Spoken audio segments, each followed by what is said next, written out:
ফোনে শেয়ার করেননি কোনো ব্যক্তিগত তথ্য, শেয়ার করেননি কোনো ওটিপিও। তারপরও ব্যাংকের 3 গ্রাহকের অ্যাকাউন্ট থেকে উধাও লক্ষ লক্ষ টাকা। সাইবার পুলিশের কাছে অভিযোগের পর 2 গ্রাহককে কিছু টাকা ফিরিয়ে দেয় ব্যাংক কর্তৃপক্ষ, কিন্তু তারপর আবার টাকা উধাও হয়ে যায় অ্যাকাউন্ট থেকে। অভিযোগ, সেই টাকা আর ফেরত দেওয়া হচ্ছে না, এমনকি অ্যাকাউন্ট হোল্ড করে রেখেছে ব্যাংক। আর ঘুমিয়ে থাকা অবস্থা, তারপরে আমি ঘুম থেকে উঠে দেখি আমার 8টা ট্রানজ্যাকশানে 4 লক্ষ টাকা 50-50 করে কেটে নিয়েছে IMPS আর NEFT-তে।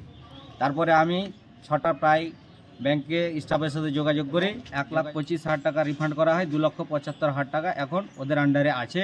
ওরাকে যখন বলি টাকা দিতে হবে, ওরা বলছে ঠিক আছে আমরা মেল করতে আসি, দিব এভাবে আমাদের প্রতিশ্রুতি দিচ্ছে। কোনো আমাদের যে মোবাইলে 2টা মেসেজ ঢুকছে, একটা 90,000 টাকা, একটা 25,000 টাকা।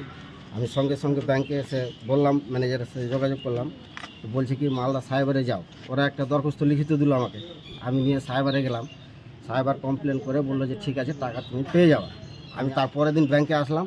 ব্যাংকে আসার পরে ম্যানেজার কোনো ডিটেলস দিতে পারছে না, বলছে ঠিক আছে আমরা ফের মেল করলাম, দেখছি টাকা পাবা, টেনশন করো না, এ বলে আজকাল করতেই আছে।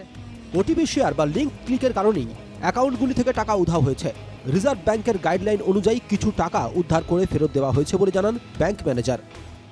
যে মানে শর্ট হয়ে যাচ্ছে আর কি করা, মানে ওটিপি শেয়ার বা লিঙ্কে ক্লিক করা যতটা রিকভার করতে পেরেছে ততটাই মনে করেন যে আপনার ক্রেডিট করে দিয়েছে। বাকিটা প্রসেসিংয়ে আছে, যেভাবে রিকভারি হবে সেভাবে আপনার অ্যাকাউন্টে ক্রেডিট।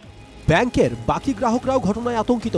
কবে নিজেদের কষ্টের টাকা ফিরে পাবেন আশায় প্রতারিত ব্যাংকের গ্রাহকরা। মালদা থেকে নারায়ণ সরকারের রিপোর্ট, NKTV বাংলা।